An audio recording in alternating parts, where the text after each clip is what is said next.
somebody who knew her well, actor and comedian Jonathan Slocumb. He is with us now. And Jonathan, I know you've got this story, and I think we all try to put ourselves in the shoes and think, oh my goodness, what would we do?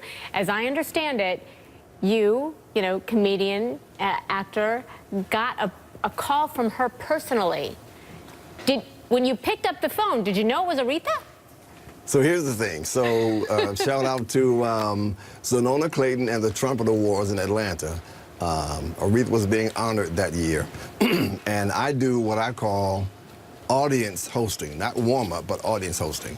So I'm up and down the whole night, and I mean, I'm killing it. Aretha Franklin is dying laughing. So the next day, there it is right there. So the next day, I get a phone call. Hello, Jonathan? Like, this is he. Hey, it's Aretha. I'm like, who is this? It's Aretha Franklin.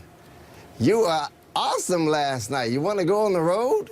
I was like, what? And so she said, well, I got some dates if you want to go with me. I said, let me think about it. Yes. Ladies and gentlemen, my first date hosting for Aretha Franklin was at Radio City Music Hall in New York City. What was that like? Okay, all right, so I'm thinking, you know, Queen of Soul. Yeah. The curtain opened, and I was shocked. Because what I saw in the audience looked like a bowl of vanilla ice cream with 5 chocolate chips. It was nothing but white people. I was like, woo. So I had to do something quick in my mind to do material conducive to a more general audience. Because I'm used to, you know, performing in front of black folk. That's my audience. But man, I slayed it. And then she just kept coming with dates. She would call me herself. Hey, Jonathan, you ready to go? We're going to be in Wisconsin. Yes, ma'am. So yeah, we you did don't say no to Aretha Franklin. Oh, by no means. No. So, you know, she was, I'm sad today because she's gone. But I have the memory and the honor of being her preferred. In fact, in New York, when they said, please welcome Aretha Franklin's favorite comedian, Jonathan Slocumb.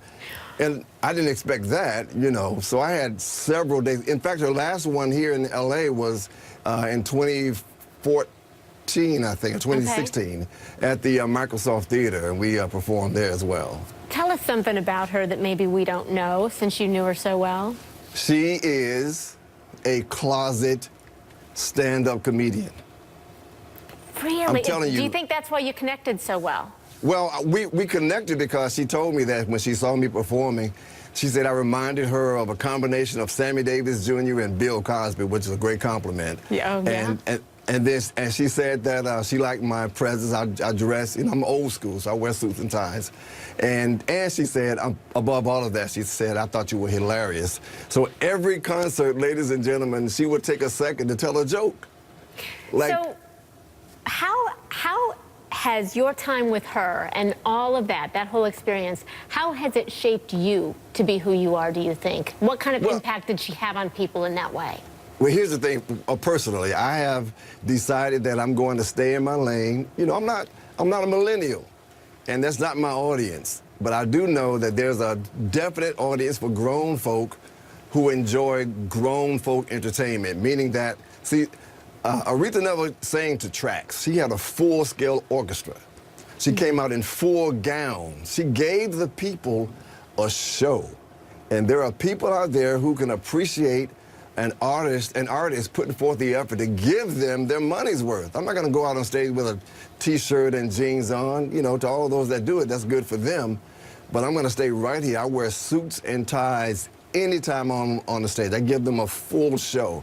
And when I'm hosting something, I give them the best. Aretha Franklin showed me that. So, you know, Gene Simmons was on the show just a little bit ago. I don't know if you just heard what he said, Yeah, but he was talking about how all these people who are pop stars or who are trying to make it in the singing industry and become an artist themselves, they need to kind of get over some of the things that they're seeing out there. And if they want to see somebody who sang with heart, with soul, who could, and I heard somebody say, interpret the lyrics in a way that made them very real, they need to go listen to Aretha Franklin. What do you think people who are trying to become a real recording artist now need to learn from Aretha? Is it possible? Well, it's very possible. The biggest thing is that they've got to learn to know their audience. You know, Aretha gave a show to people that she knows. The people came to see her not just because she was an icon, but they knew what they were going to get. So you have to like present yourself in a certain way so that people can know, when I spend my money to go see this person, I know what I'm going to get. I know what to expect. I know I'm going to get the best possible performance. And a lot of these young folk, you know, they kind of scam on it, and, or they'll overdo it. Aretha didn't have a whole lot of stuff. A couple of shows, she had some dancers, but they were did a couple of numbers with her, but she didn't overdo it. I think people like Layla Hathaway, who is a vocalist, she sings, and people come to hear her sing. That's what people are getting away from. Give the people music. We want to enjoy a show, all out, full scale.